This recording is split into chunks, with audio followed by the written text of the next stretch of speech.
جگ میں بجتا ڈنکا ہے حافظ ظفیر کا، دنیا سے گئے ان کو عرصہ ہو گیا لیکن چلتا ابھی سکہ ہے حافظ ظفیر کا۔ اور آخری شعر کہ کتنے شیش محلوں کو چکنا چور کر ڈالا،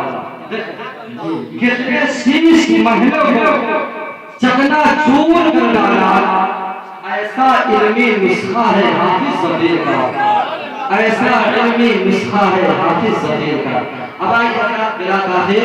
خطیب اہل سنت ناشر مسلک اعلی حضرت خطیب ذیشان حضرت علامہ سید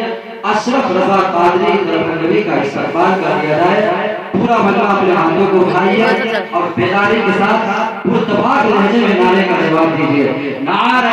تکبیر، نعرہ رسالت، مسلک اعلی حضرت خواجہ گڑھ ہندوستان، فیضان غریب نواز، فیضان صابر پاک، فیضان حافظ ظفیر الدین، عرس مقدس، نعرہ تکبیر، زبان پاک سے محشر میں دیا کام لے لینا، یہ سورج آج جب تگلے تو نبی کا کام لے لینا، اگر تم نے گزاری ہے نبی کے ذکر میں